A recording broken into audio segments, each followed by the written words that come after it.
A camp for special needs children, a program to address mental health needs in youth, a repair cafe where community comes together to reduce waste, and a resource hub that helps hundreds of families. What do they have in common? They show the innovative mindset of municipal employees to tackle problems and foster community in their towns and cities. Oh, and they were the 2024 Municipal Excellence Award winners at the CCM convention. Today on this episode of Municipal Voice, we're talking to representatives from Stonington, Guilford, Glastonbury, and Norwalk about their winning concepts and what it means to excel for your residents. The Municipal Voice is the Connecticut Conference of Municipalities podcast in collaboration with WNHH LP 103.5 FM. I'm your host, Matt Ford. As always, be sure to give us a like and let us know what you're thinking in the comments. CCM's Municipal Voice podcast continues to present a key forum on important state local issues. The views expressed do not necessarily reflect the consensus views of CCM or member municipal leaders.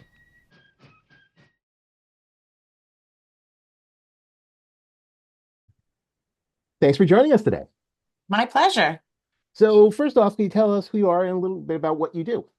Sure.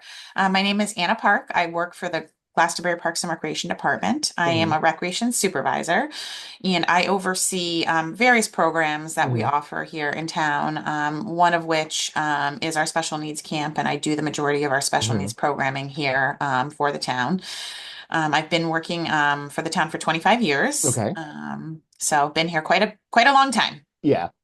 So we're talking to you today because we're talking to some of our Municipal Excellence Award winners. And there's different categories of prizes. There's some based on the population size of the town. But the one you guys won was a special award. It's a topical award. And it was given this year for creative use of resources, partnerships, and collaboration. Mhm. And specifically, the program that won this award was the Camp Sunrise for summer of 2023. So tell us a little bit about Camp Sunrise. Sure. So I'll talk about the collaboration piece first. Yeah. So we're very unique in that we operate this program. It's funded and operated through Glastonbury, but hmm also through the towns of Rocky Hill, Cromwell, Newington, Weathersfield, and Glastonbury. So the program is Cool. subsidized by each of those towns. hmm So that's kind of the unique piece. So each of the towns pays a fee to hmm have their children from their communities come to our program. And then the families also pay a fee. But that subsidy that the towns provides helps to offset the cost for those families. So it makes it a more affordable program for them. That makes sense. Plus, the fact that various towns can participate is also a little bit unique, as most hmm municipalities run programs either for just residents or residents and non-residents, but don't limit it specifically to various towns. Yeah. And the reason that is because when the program started over 50 years ago, hmm these are communities that really didn't have a lot of programming for children with disabilities. hmm So families and parents came together and kind of pushed for the need for something like this to take place. Yeah. Yeah. So Camp Sunrise is for children with disabilities. What sort of disabilities are we talking about? And what do they do at camp? Like, Yeah. Yeah. oh, I like to say we look exactly like a typical day camp. hmm We just have more staff, more volunteers, more eyes, more ears. hmm We take children of varying abilities. I can tell you kind of some of the children we have in our program. We have hmm kids that have Down syndrome. We have some children with autism. We have children with physical hmm limitations. We have children who just have trouble socializing with other hmm kids. So really, it runs the gamut of Yeah. of What of sort of age groups abilities. does it cover? Yeah, 3 through 21 years old. 3 through 21, and they can all go to Camp Sunrise? They all can go to camp. Oh, Yes, wow, that's yes. cool. Yeah, it's very cool. And so it's a day camp? It's a day camp. We run Okay. Monday through Friday from 9 to 3 for 7 weeks. That's very cool. Yeah, Um, what sort of activities do you do at Camp Sunrise? just everything. We field trips once a week. We hmm swim at our local Addison pool 3 days a week. The kids actually walk to the pool, which is about a half a mile walk to the pool. Okay. Arts and crafts, sports activities. We bring on-site activities into the program. So this past summer or in 2023, which was the program we're referring to, we did Yeah. various things like cooking programs. We brought animals in that the kids could play with, puppies. We did a magic show. We hmm do a game show, a lot of STEM activities. So we did a Lego program and Yeah. yeah. You talk about like a magic show and that sort of stuff. For those sort of events, do the families come and see the show? No, typically camp is just for the kids, Just for the so we kids. do these Okay. activities during the day, but we do incorporate families. We have a couple of events. We Hmm. do a banquet at the end of the summer in the evening where parents can come, and we, give out awards and various superlatives to campers. And it's an opportunity for the staff to be able to say hi to the families and thank them. Yeah, Our Elks Club actually in town sponsors that for us, that's cool. which is very cool. Another collaboration that we have. And then we also do a pre-camp parent orientation with the Hmm. kiddos so that they can meet the staff before the program starts. Yeah. That's very cool. So you said this has been going on for 50 years now? Uh, it's funny. I've been working for the town for 25 years and people Hmm. always ask me, when did this program start? And I can't quite exactly figure it Hmm. out. So I say over But 50 before you years got there, well before I before got you got there. there, that's really cool. So was it even more groundbreaking maybe 50 years ago than even than now? It's still winning a topical award in 2024, but I imagine Yeah. 50 years ago it was even more of a Oh, for sure. yeah. Definitely. I think it, again, parents kind of came and said, we need Hmm. this type of programming for our kids. They may not be successful in a typical camp environment, and what can Hmm. we do to accommodate them? And that's how it started. So I think it was very groundbreaking at the time. Yeah. That's cool. How many kids come to camp? So we take about 60 campers each week, Hmm. but about 90 different campers come to us over the course of the summer. So there's different sessions within that sort of Exactly. thing. Seven 1 week sessions. Yeah.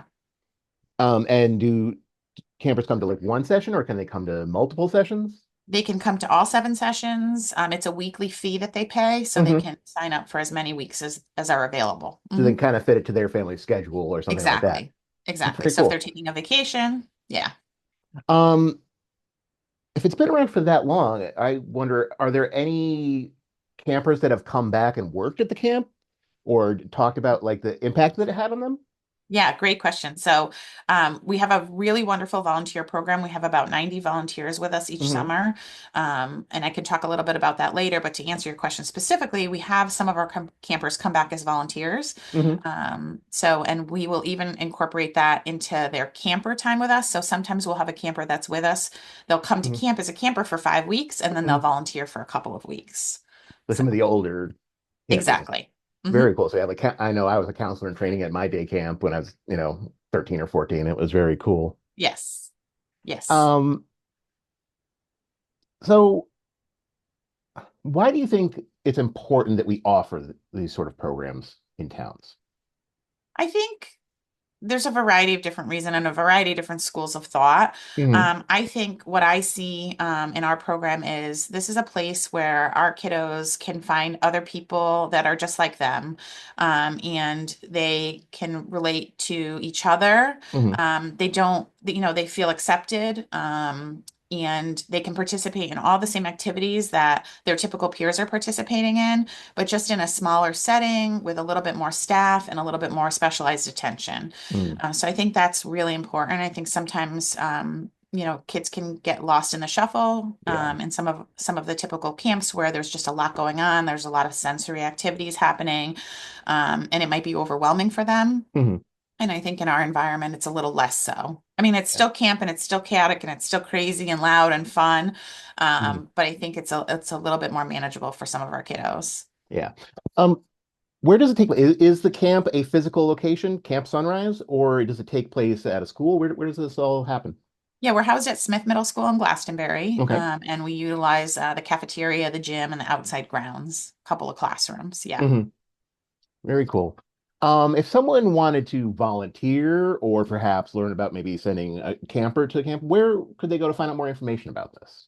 So on the town website, glastonbury-ct.gov, Hmm. they can navigate to the Parks and Recreation website, and then from there, click on Camp Sunrise. Hmm. Information about volunteering is there, as well as registering for camp. The volunteer process, there's an application process, Hmm. and that application typically will get posted in February, and then we'll start to notify folks, in March, April. Very Mhm. cool. Yeah. Have you historically, or since you won this award, had any interest from other towns calling you saying, "Hey, how can we maybe do this in our town?" All the time. Yeah. So both from parents who want to participate or want their children to participate in the program Hmm. that don't reside in one of the towns that we serve, Yeah. and also from other communities that are looking to start programs like Hmm. this in their community. Our challenge is that one of the reasons I think the program is so successful is that we're not a huge program. Hmm. I think, it works well because we take the 60 campers per week. Hmm. It's a perfect group size. We group the kids into different groups based on age and ability. So we don't have the capacity to be any bigger. Hmm. So that's really one of the reasons why we can't take additional towns into the fold. Yeah. We just don't have the space. We don't have the staff, But as there much as are I would like other to. kind of similar programs out around the state, you think? Yeah, I So think like so. I people, mean, if they're not in one of those towns, it would definitely be worth them looking into to see if there's something to their area. yeah, and I get calls from those parents all the time, and I'll usually try to connect them with other resources for Hmm. programs. There are other communities that run special needs camps and that do a wonderful job with it. Hmm. That might not have this kind of five-town collaboration that we do, but they still do a really nice job. So there's other options out there for families. Awesome. Well, Mhm. it sounds like a wonderful program and it's going strong for 50 years, may go for another 50, but in 2024, you guys won the award. So congratulations. Thank you so much. I appreciate the time to talk to you about our program. I love it, and it's a great program for our kids. Thanks so much. Okay. You are listening to the Municipal Voice on WNHH 103.5 FM. Danielle, Marianne, thanks for joining us today. Thanks for having us. It's great to be here. So obviously we had you on the show today because we're talking about the Municipal Excellence Awards. But before we get to that, I just want to tell you a little bit about Stonington. What's going on in Stonington? Anything exciting happening coming up? Anything? Always exciting things Yeah. happening. Always exciting things happening. No, there is so much exciting things happening. And we were actually just talking before we got started about how every pretty much good thing that happens is because of partnerships Hmm. that have happened, between the school and the town and different people in the community. And it's really just amazing what you can accomplish when everybody comes together. Yeah, isn't it though? Danielle, you're the first selectman. But Marianne, tell us a little bit about what you do for Stonington. So I'm the superintendent of Stonington Public Schools. So I Hmm. oversee 4 or 5 buildings, really. I have 4 traditional schools and then Hmm. one alternative program that is housed at the district office. We're a district of about 1,800 students, so it's a Okay. tiny district, but it's a spectacular school district located in an amazing town with fabulous resources. I mean, we have partnerships with the Mystic Aquarium, the Mystic Seaport, Yellow Farmhouse, New England Science and Sailing, and the list goes on and Yeah. on. So if you can't do fantastic work in this location for students, something's very wrong. So Yeah. So many I'm other schools spoiled. have to I'm go on a spoiled. field trip to see a lot of that stuff that you're talking. Exactly. We just have to go around the corner. So Gotta we're go very around the blessed. corner. Very That's blessed. great. Well, we had you on today to talk about your win in the Municipal Excellence Awards, which is very cool. We presented these awards recently at our convention, but Stonington won for their project called Pathways to a Brighter Future, Empowering Youth to Lead a Healthier, Freer Childhood. What does that mean? That's a long title. The long title. It really sums up. I'm gonna let Marianne start because it really started with her and her amazing insights of how we can really, improve what we're doing with our youth. And it's definitely linked back with CCM's work on at-risk and disconnected youth. Oh, okay. So it really all comes together. But I'm gonna let Marianne start. So as everyone across the country knows that we have a serious issue with attendance in our schools. Hmm. Chronic absenteeism has crept up, obviously with the pandemic, but it hasn't fully recovered yet. Hmm. And that's just a symptom of a larger issue, Matt. And that's the message that our youth is telling us, that the school system's offerings are not working for them, right? It's the message that it's not important to come to school is a message that we're getting loud and clear. So we're looking at trying to make programming that's more engaging for students, Yeah. who might not want to go to college. Maybe they want to go into the construction trades or Hmm. healthcare and want to get a CNA kind of credentialing.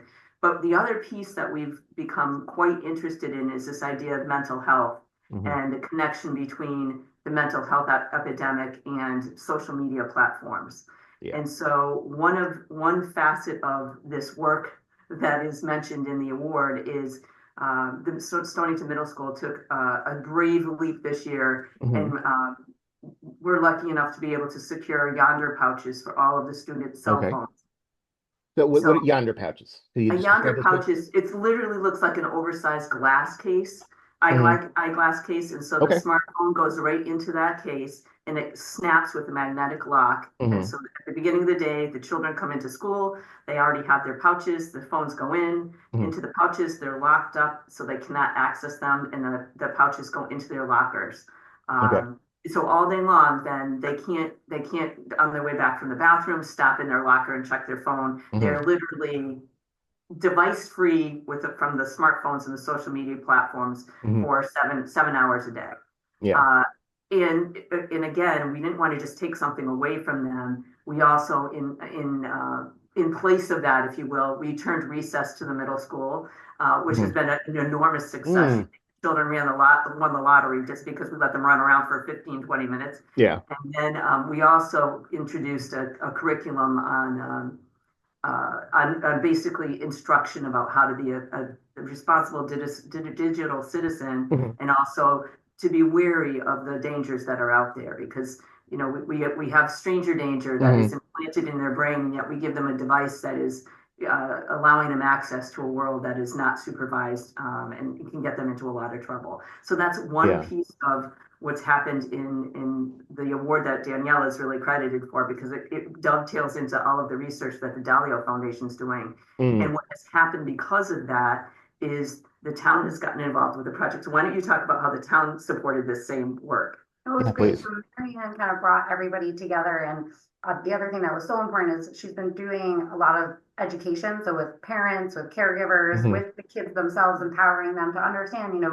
the impact social media can have, the impact even those YouTube shorts and like what it Hmm. does to your brain, and like the release that it gives, and then you kind of crave that, and then how normal then social interactions can become less, and that disconnection piece Hmm. that we see then with school and interactions, like personal in real time, real life Yeah. interactions with peers. So they've done a series that we participated and supported, but everything from like business owners in the community, how they see this, to nonprofits and different teachers, mental health providers, the police have gotten involved. Hmm. So it's just been amazing kind of facets. So between like different talks that have been given, community engagement, kind of promoting Billboard. education. We got a great billboard actually on the side of Route 1 that gets a lot of traction about this Wait Till 8 pledge of Hmm. trying to get parents and students to agree, like, let's not have smartphones until at least 8th grade, and Okay. even then, let's use them responsibly. And then as part of that too, like we said, you don't want to just say, let's take something away. We've partnered with our human services department and the school to offer a new free after school programming for middle Hmm. school students. And it's been really great for like the students who maybe, aren't interested in the sports that the school's already offering, Hmm. or the theater. It's to get at the kids who otherwise just might not be participating. They might be going Yeah. home and being on their phones. So Yeah. it's been really, we just started it in October, but it's been wonderful. And so it's been really exciting. And then Marion can speak more to this, but also the business community engagement was like a kind of unexpected but amazing angle where they really want to get involved in this too, because they see this through their future workforce and the Yeah. impact that this is having on them. So like how do they cooperate with it? Like what's So their I've been role in in that? education a very long time, decades. When you start Hmm. counting your career in decades, you're getting old. But I've never seen parents in the chambers of commerce in both the Ocean Chamber on the westerly Hmm. side and the Greater Mystic Chamber on the Mystic side Hmm. have come together. They've participated in a panel discussion with myself and the westerly superintendent, so different business owners, about how they see this idea of social media impacting their young hires. So Hmm. from high school to young adults, and the impact it has on how extensively they have to kind of orient business folks when they come in to Yeah. make eye contact, to not be on their phones when a customer comes in. What does that mean to manage your time? All of Yeah. those executive functioning skills that we take for granted.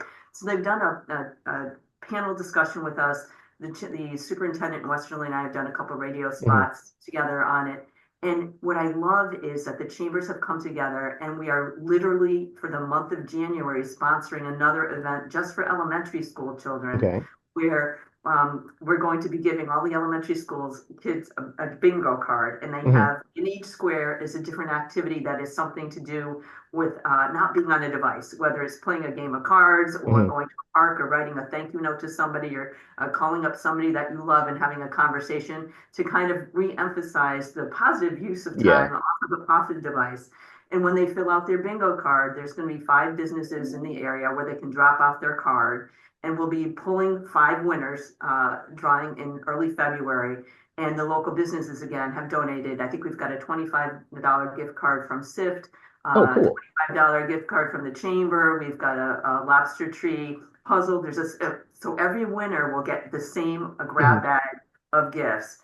And I just think that speaks to how the community is seeing how important this is, and that this mental health crisis, it's not something the schools can do on their own Yeah. 7 hours a day for 10 months of the year. It is a community crisis that we can address together. Yeah. When you started this, you said you had some, panels and stuff like that. Did you need to drum up support with the parents and the students? Like, did you kind of have to sell it in the beginning? Yes.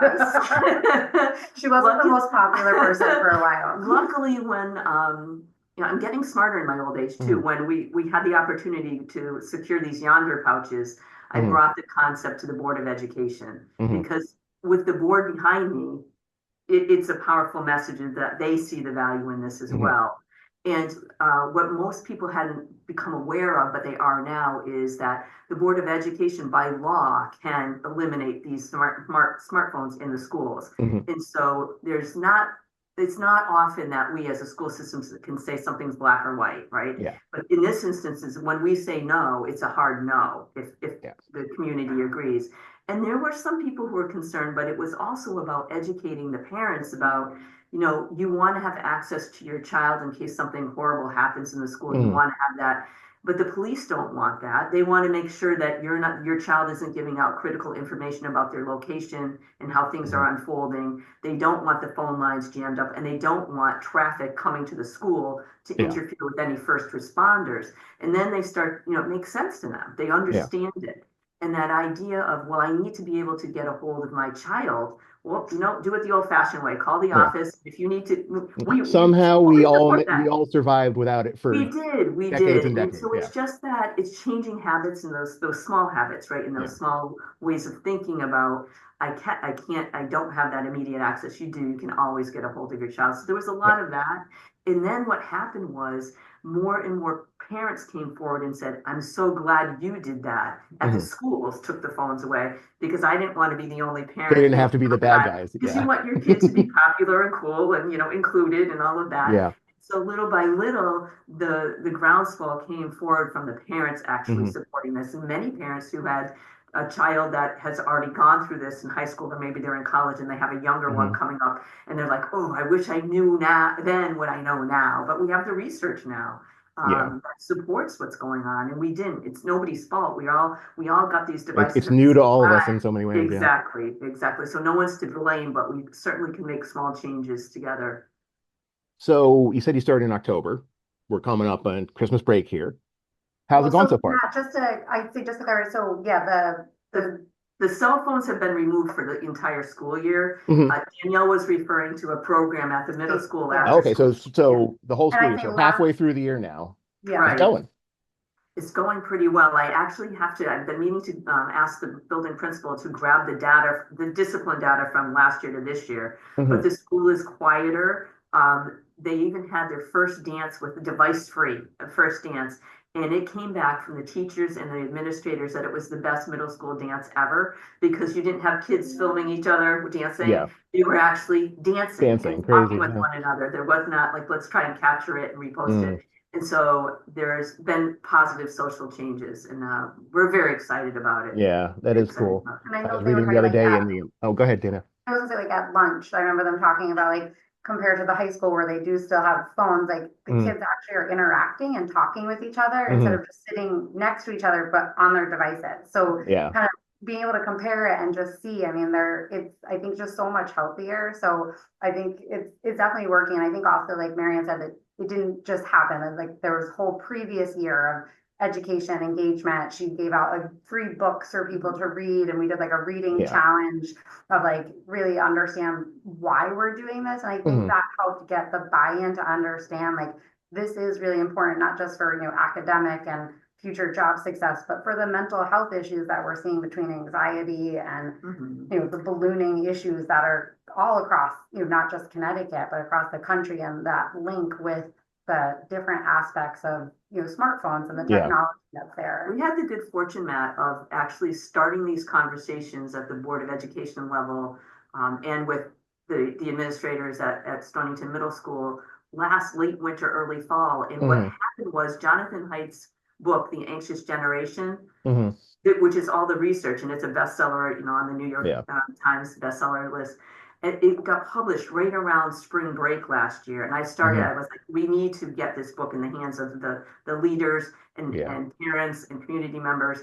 And what happened was it became like a wildfire of interest. And we made it a summer reading challenge for everybody. And he even mentioned it. It was really my back to school speech for the teachers and the staff. And Mark Garceau and Westerly did the same thing. And so that coordinated effort is about starting the buzz and looking at the research and what is happening and why this is couched in science and why these kids, especially at the middle school level, they are, physiologically, their frontal lobe's not developed. And so they are more vulnerable to this addictive behavior that happens by design on these social media platforms. It's not an accident, right? It's all in game theory. They keep you coming back for more. And that made sense to people. And so I think everybody feels like they are empowered at some level to be part of the solution. And I think that's the magic of this. Yeah. So don't just tell them we got to do this because we say so. Give them the information so you get the buy-in from the students, the teachers, all that kind of stuff. Yeah, it's really interesting. I was reading the other day in the New York Times about how a lot of Gen Z people in the city are getting into backgammon and chess clubs because they want that face-to-face interaction. Phase, right? It's because people want to be we are social animals. It's really why kids come to school. It's, believe it or not, it's not because we're so fascinating. Oh, I know. In the classroom, I was a kid. They come to school to be social, but we have eroded that environment by giving them these devices. And so, again, it's a small step. I'm really encouraged. I'm excited that we've got this partnership with the businesses and the community. And, we can coordinate with them in January while this bingo contest is going on. I've spoken to the high school principal and she's like, well, you know what, we can have our wellness week attached to that and have some, activities with the high school kids that complement this idea of being device free, of being more focused on in-person relationships and those self-leadership skills, right? Is there any sort of thought of pushing this to the high school? Would that ever happen, or? So the building principal has talked about it. They have a device-free policy, if you will, in the sense of the kids don't have the phones on unless the teacher wants to use them for instruction. We have, especially in our science department, there's a lot of applications for manipulating data and things like that. I wouldn't be surprised if next year, though, she takes a look at nothing in the lunchroom, because that's the unstructured time is what we want them to use to develop those skills, right? And so I think she's watching the middle school very carefully, and she's going to inherit now. These 8th graders will be 9th graders next year, and they will be used to having a device-free environment. So I think she's thinking maybe that will be start it with them and have it follow them up. Exactly. Make it a norm rather than a rule, right? That's the key. That's our norm. People like us behave like this because we value being social creatures. Yeah. You mentioned Westerly, which is across the border in Rhode Island. But when you were thinking about this, was there an inspiration for this? Did you talk to other towns that had tried it, or did this kind of, is this, you started this? Lisa Konecki, I think what happened was we started talking with the chambers, just brainstorming on the possibilities. And Lisa Konecki, who is the CEO of the Oceans Chamber, said, you should reach out to Mark Garceau. And I said, but we're football rivals. We can't possibly work together. I mean, we are, life centuries long, But that's what makes it so cool. And Mark and I talk all the time now, which is really funny because, we would meet each other at different award ceremonies and things like that. But now we're on the phone like, hey, we're going to do this. Do you want to do this together? And it's the way superintendents should be corresponding, like how can we partner together to make things better for our students rather than you calling us snow day today? I mean, that's, it's a whole different, more sophisticated level of engagement. And I think that is super exciting. If two rival districts can work together because we're a community. We share businesses, families. It's really exciting, and I'm very, very proud of that. You are listening to the Municipal Voice on WNHH 103.5 FM.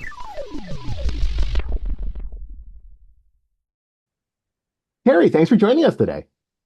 Yeah, I'm happy to talk to you about this Repair Cafe. Yeah, it's very cool. So you were or Guilford was one of the winners for the Municipal Excellence Awards at our recent convention. And the project you won for was the Repair Cafe. Could you tell us a little bit about the Repair Cafe and how you're involved? Well, I'm the chair of our Sustainable Guilford Task Force. Okay. And so we take sustainable initiatives to Guilford, and we worked with Sustainable Connecticut as well to get the certification. So that's our job in town. And one of the initiatives was Repair Cafe. It is something that we had been thinking about for a while, but we had just the right people come together that were interested in Repair Cafe in a very big way, because it's a lot of work to organize and put together. So we had just the right people, the right team at the right time to organize this Repair Cafe. Very cool. So Repair Cafe actually started in Amsterdam. Okay, so you didn't invent this concept. This is not something we did not invent this. It's something we had heard Guilford, about, but not new in the world. Okay. Right, exactly. So I think it was started around 2007 in Amsterdam. Okay. And it's been around for many years. There's now about 2,500 repair cafes around the world. Oh, that's very cool. Yeah, so it's very cool. I think the concept, the principles and concept behind Repair Cafe are to support sustainable communities.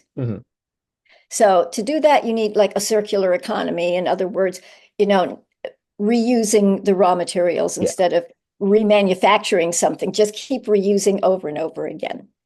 And so that, of course, if you manufacture or even if you recycle, that produces CO2.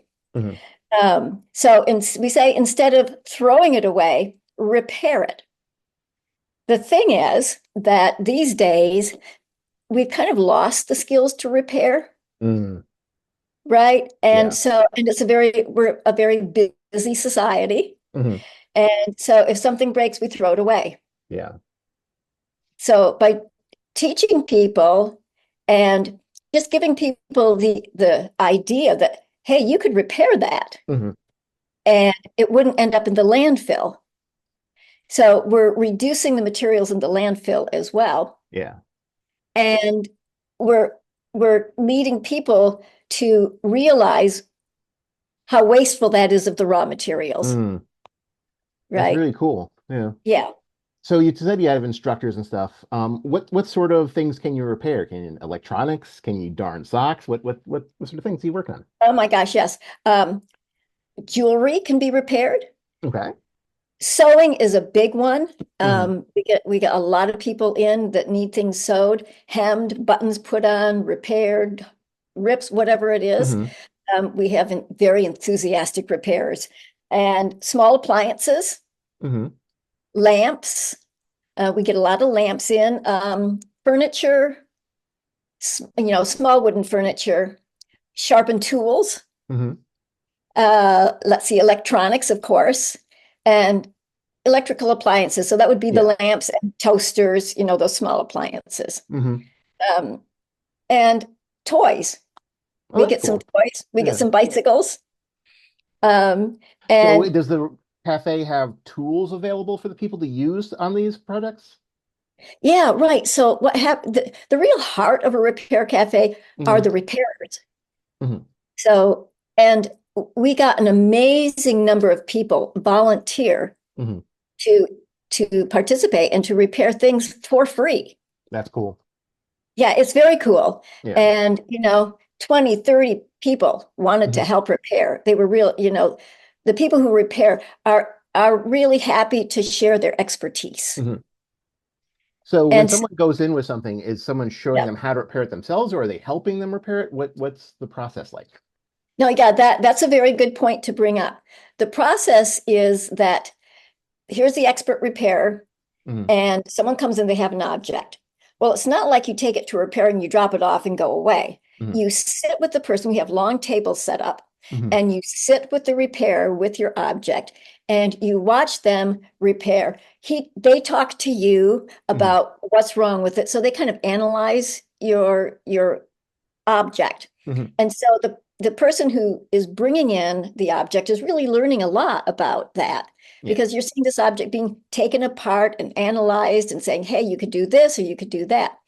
Now, we don't really always have like the parts they would need, but then that person would learn what parts they do need, where to go to get them, who in the community might be a professional repairer somewhere. So even if it's not fixed immediately at that time, the person learns how to repair. That's cool. So it's really both things. So who is the program open to? Is it all Guilford residents? Could people from other towns come in? What's the rules? Yeah, well, we actually advertised quite widely, and so we got people from all up and down the shoreline. Okay, so it's not just Guilford. Yeah, for our first repair cafe. Now, we've had three. Yeah, we've had three so far. So we did one 2023 in November. That was our first one. In that one, 80 people showed up all at once in the first hour. And we were like, whoa, we were hoping a few people would show up. And here's 80 people and they're lining up out the door. We held it at our community center in Guilford. And it was a little overwhelming because we had to process these people really fast, and they're holding heavy objects sometimes. And but the atmosphere is just really, a jovial atmosphere because this is something new and different, and it's free, right? Yeah. So we got those people through. In the end, we did it for 3 hours. And so in the end, we processed about 108 objects in total. Oh, wow. So you said like 80 people showed up.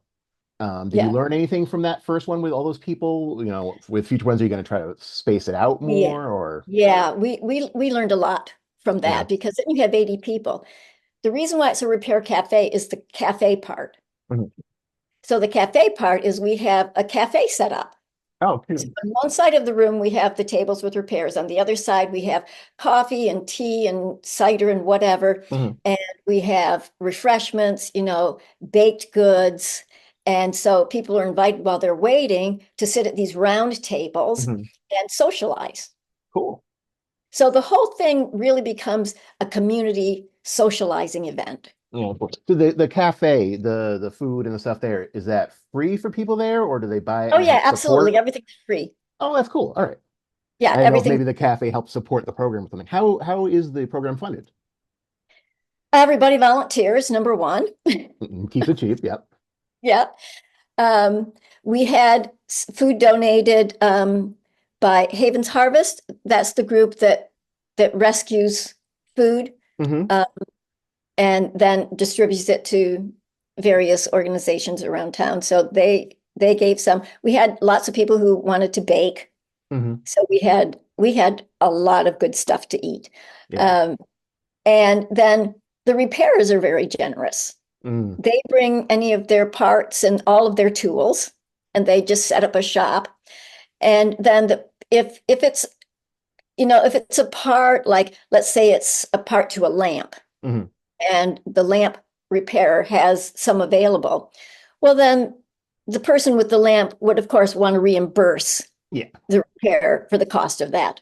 So it's not coming from the program or the town, it's coming from that person's own. It comes from that person. Parts, say, wow, you actually have the part, sure, and I'm happy to give you whatever, a few dollars, whatever that part might cost. So that works out well. What's something that stands out to you as one of the cooler things you've seen fixed? Oh, well, that is, I think one of the things that I really liked are the people who brought in like family heirlooms. Yeah, yeah. And because they were so meaningful to these folks. And let's say there was one lamp that was just absolutely gorgeous. Yeah. And of course, the family didn't want to let go of it. They would love to have had it repaired, and we were able to repair it for them. And they were just so grateful. Yeah. Yeah. And I have to say, we did distribute feedback forms, Mm. and they were all positive. Oh, that's great. It was, we got a few suggestions like, could you take appointments? And so we kind of struggled with, if we take appointments, then we don't have as much socialization. Yeah, the cafe part of it, yeah. Yeah, so we like that buzz in the room. And we like sort of the shared space, and getting to know people you wouldn't meet otherwise. Yeah. But then that is the problem that we're learning from is everybody, the second one, actually the third one now that we've had, everybody came at the beginning again. So you get this big rush at the beginning. So you get a line and you're trying to, I've worked mainly in the front intake desks, and you're trying to bring people in as quickly as possible and organize them according to, what the object is and who the repairers are available. And that can get complicated. And so next time I think we're going to try the appointment idea. Do you know when the next one's going to be? Do you have a date set or?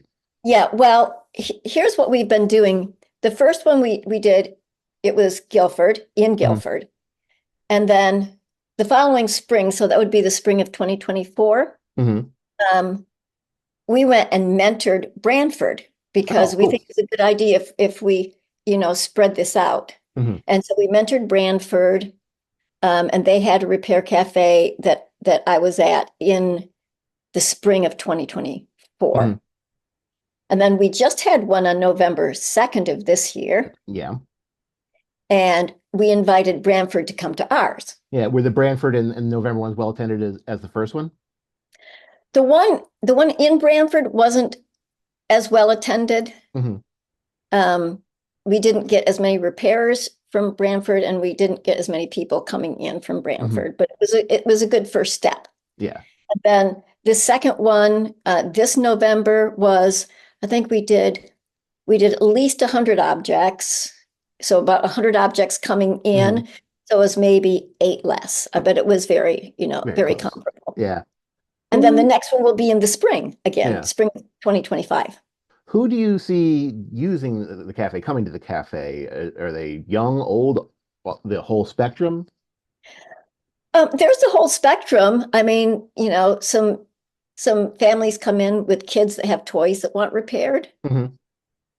We do have a lot of people on the older range that come in. And so it is really across the board, I think. Yeah. Are the repairers also kind of from all across the board as well? Yes, but skewing towards the older end, definitely. The experts that have more experience. They have more expertise. So we have a smattering of younger people, but we'd love to get more younger people in to get their expertise going for the future. And also young people to learn these skills that, we don't want to fade away. That's right. That's absolutely right. So I mean, in the end, it's just a lot of fun. It does sound like a lot of fun. Yeah. Well, thanks for speaking with us today. It's really cool to hear about the Repair Cafe. Oh, I'm happy to do it. Thank you for inviting me. You are listening to the Municipal Voice on WNHH 103.5 FM.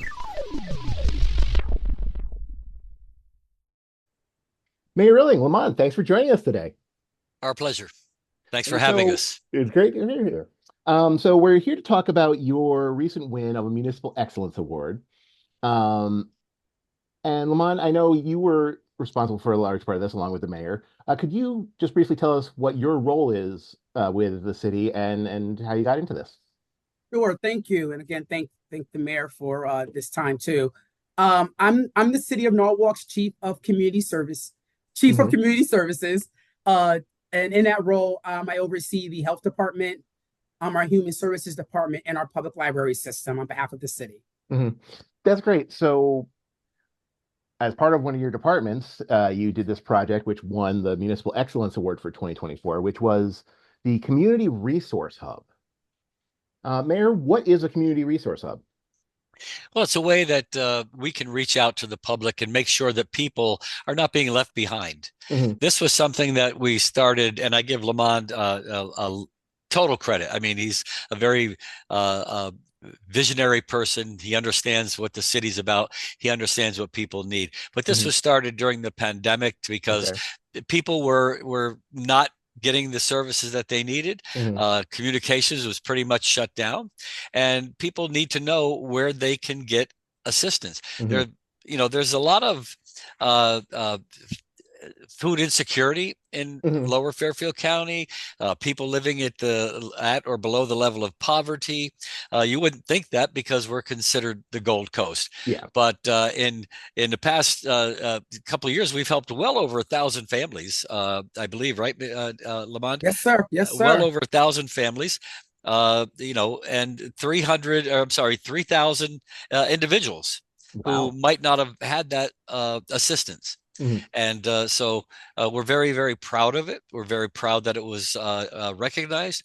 And I want Lamont to explain a little bit more about our family navigators. I think it's a very unique kind of thing that not many communities have. So again, we're very proud of the award. We're very proud of how our outreach program works. Yeah. Lamont, can you tell us about a little bit more? Yeah. Sure. No, thank you, Mayor. And I think we'll be remiss not to point out that during the conception, this was a public-private partnership. Both from the Ritter Family Foundation and the Per and Astrid Heinrich Foundation. That they helped us get this going. And as most folks know, especially from a municipality perspective, sometimes city funds don't allow for quick innovation and piloting. I mean, so for 3 years, these wonderful family foundations really stepped up to the plate and allowed us to explore. We knew there was a need. They gave us the funding for several years. And then, through Mayor Riller's leadership, the city has also supported this. And we're really excited about moving this into our operational budget. But as the mayor pointed out, the Family Navigators is really the anchor of the Community Resource Hub. We have residents that live here who work here. And many of them have their own lived experiences. But they are now knowledgeable in general and kind of like the go-to team of all things Norwalk. Norwalk residents can come to the Community Resource Hub, excuse me, and our family navigators are skilled not just to know what resources are available, but also people come to us oftentimes in their darkest hour. It's not always easy to ask for help, so they're trained to give our residents dignity, respect. We have special rooms to meet with our residents, let them know we're here. And we're just excited that as a municipality, we have this free service for our residents to help understand what's available to them in the city. There's a lot of wonderful, rich resources in the city of Norwalk, but someone who's trying to figure that out, just as we call the word navigator, they can use some help navigating where do I go for this or who do I talk to? And the city of Norwalk provides a service to our residents. That's great. So when you first started doing this, did you have like a blueprint for how this worked? Like how did you figure out, not only what a community resource hub is, but just the nuts and bolts of how to make the website work and that stuff? How did that all come around? Well, there's this phrase that you build the plane while you're flying it.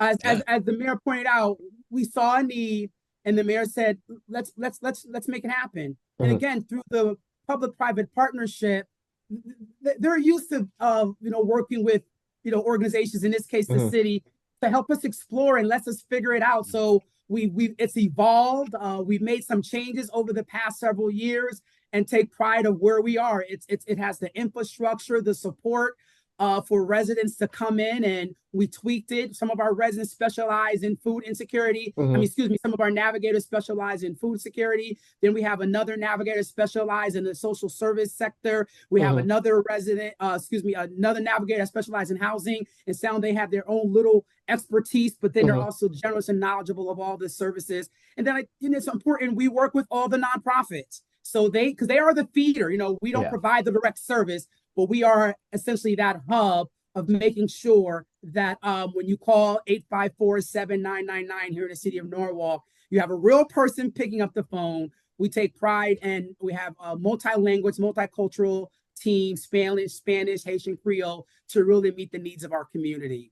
That's awesome. Mayor, what does the assistance kind of look like when someone calls in? Is it different for everybody? Do you see a lot of the same kind of needs? Well, people have consistent needs, but also people are individuals and have different needs. Somebody may have food insecurity. Somebody may need help with their rent. Somebody may need clothing, food, those kinds of things. And the family navigators and the people that are picking up the phone, they will help to identify what the best approach is for this person. As Lamont mentioned, building the plane while you're flying it. The same thing with going through the pandemic. There's no manual of how to handle the pandemic. So we were learning as we were going. And the best way to do that is be in touch with the public. They know what they need. All too often we find ourselves, well, let's do this, and we'll tell them what they need. But we need to find out from the people what they need. And, it's been a good approach. It's been a workable approach. And as I said, we've helped over 3,000 individuals in some way, shape, or form that to help them acquire some of the things they need to have a quality of life. Yeah, that's interesting. You mentioned that, you're helping people out and everything. And it's not just them calling in. Some of these people, you're actually doing presentations, you're engaging the public, right?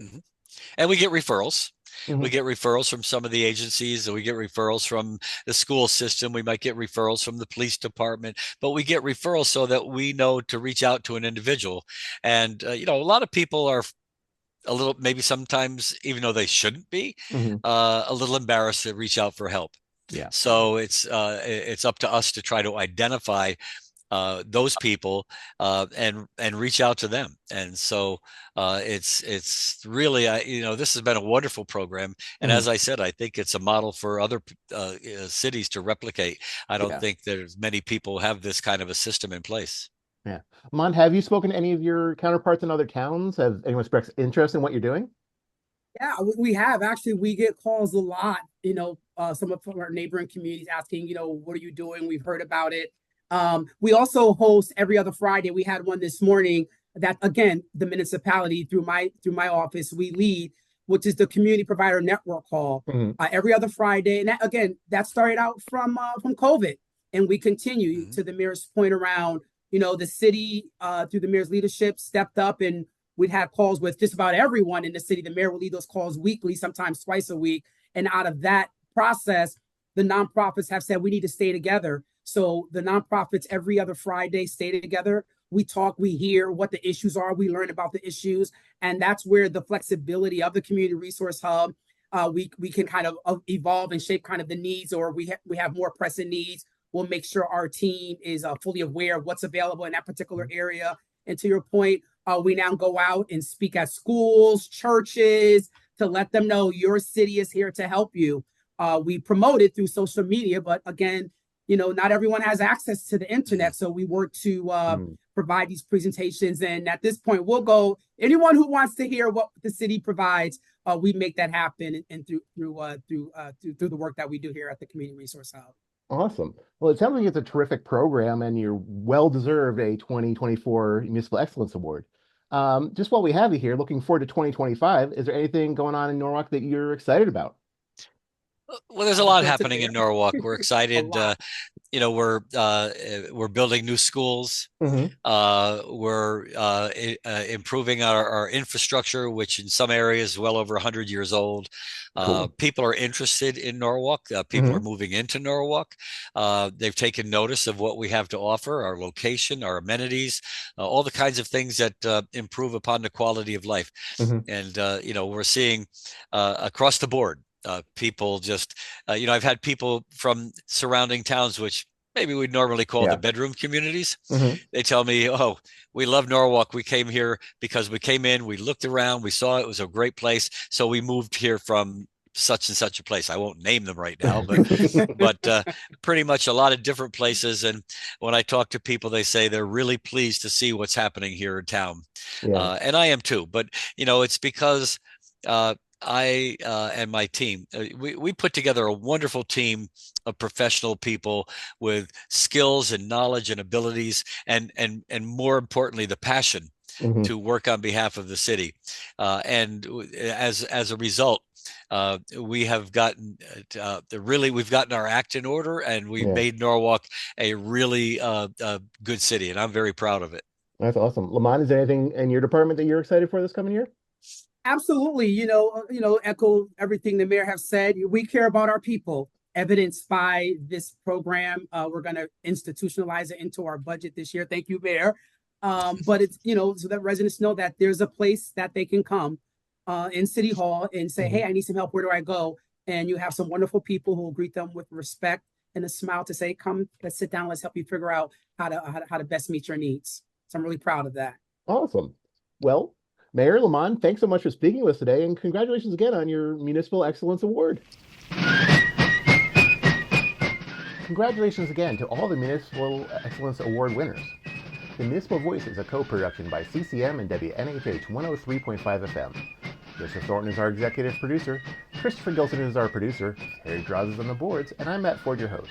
Be sure to check out our Facebook page and give us a like, and watch out for our CCM chat series on our YouTube page.